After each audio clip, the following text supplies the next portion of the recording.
quand on parle de paranormal, de choses étranges, de témoignages inexplicables, on pense très souvent tout simplement à des textes ou des messages. Cependant, on pense rarement à un mec qui prend sa caméra et qui décide de filmer les événements devant lui.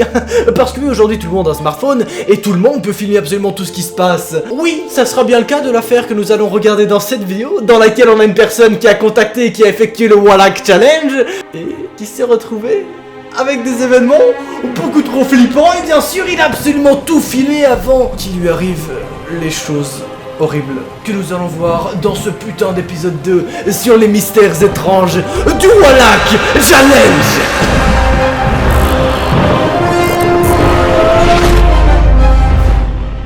Oui, je dirais Wallach Challenge, hein, et pas Wallach Challenge, je suis désolé, mais c'est comme ça qu'on prononce le nom du démon qui est derrière ce putain de challenge. Et d'ailleurs, si tu veux avoir plus d'informations sur ce démon et sur les choses réelles qui se sont produites à propos du Wallach Challenge, je t'invite à consulter directement le premier lien qui est en description. Il s'agit du premier épisode dans lequel nous regardons vraiment tous les secrets qui se cachent derrière le Wallach Challenge.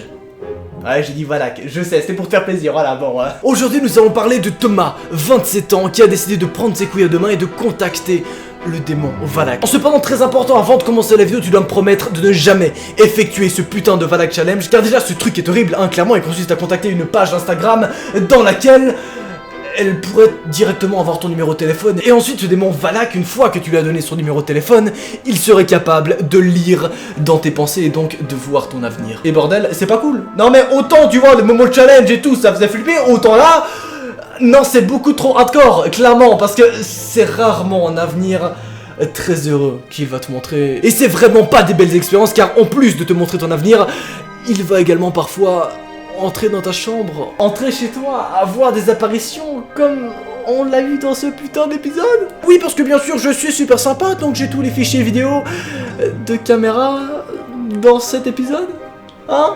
Donc clairement ne fais jamais ce putain de challenge. Bien sûr je vais vous épargner tout le blabla au début lorsqu'il essaie de contacter le Wallach Challenge, et on va directement passer au vif du sujet, c'est-à-dire il a donné son numéro à Wallach WhatsApp, et ensuite Wallach l'a recontacté. Puis Thomas va décider de faire un appel vidéo avec Wallach. Et c'est là que ça va commencer. Et c'est là que ça va vraiment escalader dans les escaliers de la mort finalement. Hein. Ouais, ça c'est poétique. Je sais, je suis un peu un poète dans la vie. Voilà. Non mais moi, mon deuxième nom c'est Alexandrin. Donc Alexandrie, Oh putain. Le mec sort vraiment des rêves de 2002, quoi. Vraiment, genre. Alexandrie. Ouais, je me tape des barres tout seul pour me faire remonter un petit peu le moral, voilà, on peut le dire totalement. Est-ce que je stresse à l'idée de vous montrer la suite des vidéos? Oui, totalement. Juste avant de commencer l'épisode, je tiens à préciser que vous aurez des nouveautés en temps réel sur le Wallach Challenge et sur d'autres histoires paranormales, juste en t'abonnant à ma chaîne et en activant la cloche. Donc fais-toi plaisir. Dab. Every time I do this, they show up at my house, guys. Jeez. Oh my god. Oh my god! Oh my freaking god!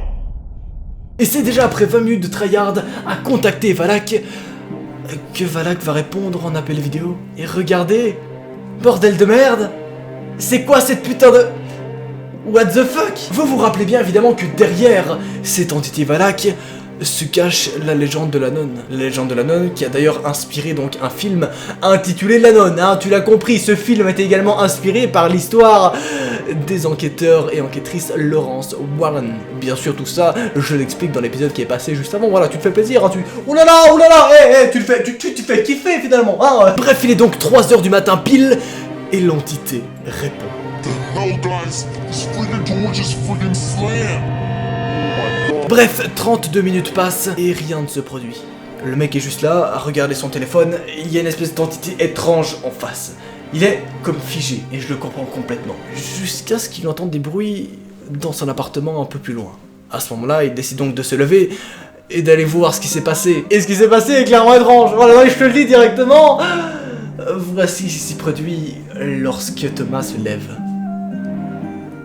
Il regarde dans son placard, ouvre la porte, et regardez-moi ça. What the hell?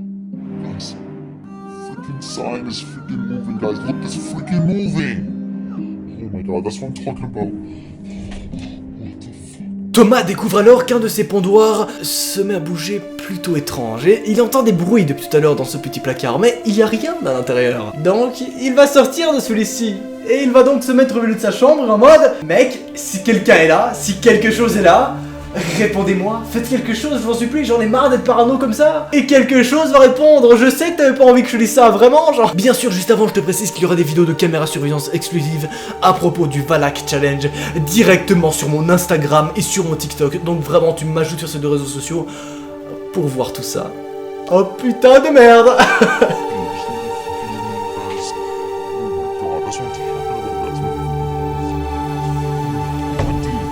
How is that moving inside the freaking closet, guys? What the fuck?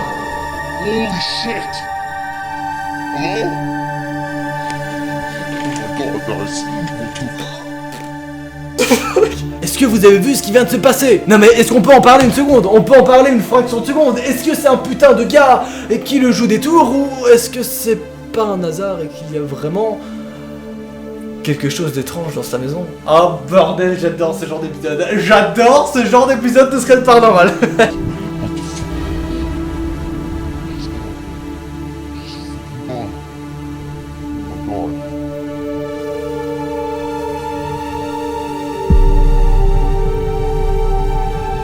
Le temps passe et les minutes s'écoulent, des dizaines et des dizaines d'événements étranges se produisent dans sa pièce. Des apparitions, des petits objets qui bougent, des moments où il entend des espèces de rires, de chants, bref, ça n'a aucun sens et c'est beaucoup trop horrible. Et bien sûr, d'autres événements paranormaux comme celui-ci au moment où il décide d'entrer dans sa pièce de studio, il éteint subitement la lumière et il voit derrière lui...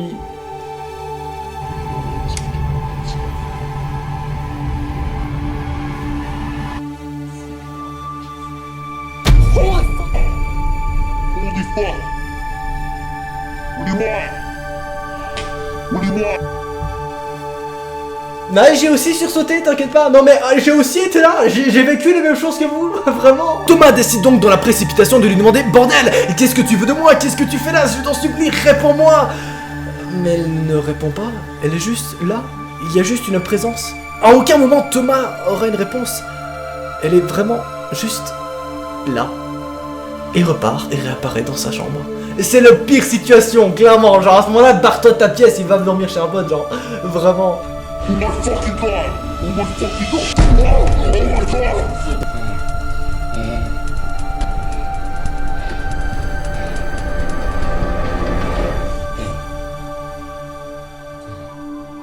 Heureusement, tu t'en doutes, cette entité ne peut rien lui faire étant donné qu'il a vraiment une croix. Donc il est en mode, je suis protégé par Dieu, tu vois.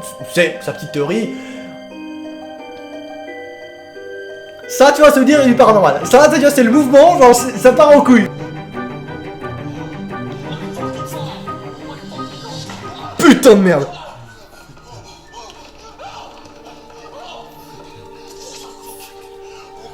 Oui, à ce moment-là, ça part beaucoup trop en couille. Et bien sûr, comme les autres événements qui se produisent dans sa maison, à chaque fois, juste après qu'il se passe quelque chose, il y a un silence très étrange. En mode, genre, il se passe quelque chose de violent et ensuite plus rien. C'est juste un silence bizarre. La vie reprend son cours et il est vraiment en mode, peut-être c'est bon, elle est partie. Non, elle ne part pas. Cette putain d'entité reste jusqu'au moment où il va recevoir carrément un téléphone sur son putain de smartphone. Donc le mec, qu'est-ce qu'il fait? Il court vers son smartphone, il ouvre le téléphone et qu'est-ce qu'il voit? Valak l'a rappelé. Valak est là, Valak est partout, Valak est omnisciente. Mais qu'est-ce que c'est que ce putain de merde finalement, tu vas me dire, hein?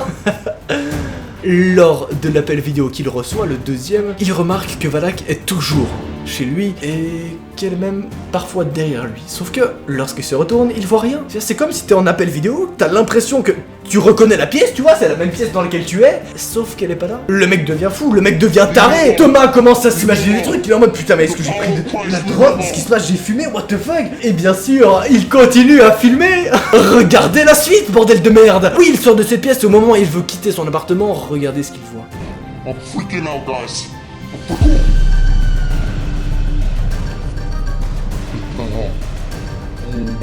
Bref, c'est à ce moment précis que Thomas décide donc de descendre les marches de ses escaliers à toute vitesse. Il prend sa voiture et s'enfuit loin. Et voici donc comment se termine son témoignage vidéo.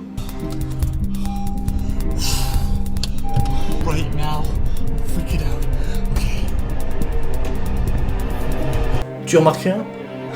Ouais, je pense que tu l'as remarqué.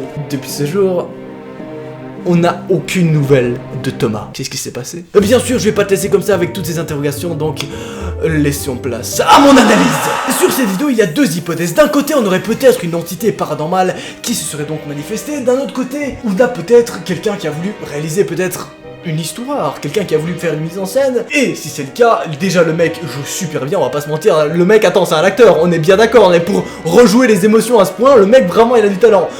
Ou alors, on a une putain d'entité qui s'est manifestée. J'ai envie de croire à la deuxième possibilité, mais certains éléments me laissent porter le doute. Par exemple, lorsqu'on regarde l'appel vidéo, il est bizarrement assez brouillé et assez sombre. Est-ce qu'il voulait peut-être cacher certains trucages? Je sais pas, mais j'ai analysé la vidéo en long et en travers. Et bizarrement, on ne voit pas vraiment de trucage, car à chaque fois qu'il y a donc une présence de cette personne-là, la qualité de la vidéo baisse et devient un peu étrange, un peu sombre. Est-ce que c'est en lien avec l'entité, ou est-ce que c'est en lien avec certains trucages qu'il aimerait cacher? La question reste entière et je vous invite à débattre dans les commentaires. Et bien sûr, si tu kiffes ce genre d'épisode, je t'invite à t'abonner à ma chaîne dans laquelle on analyse plein d'événements paranormaux de ce style. C'était là, ce fut un plaisir. Tu m'ajoutes sur Snapchat et Instagram, et évidemment sur TikTok pour avoir des vidéos de caméra surveillance de Valak. Dès qu'on atteindra les 10 000 likes grâce à toi, je préparerai le nouvel épisode. Bref, allez, salut!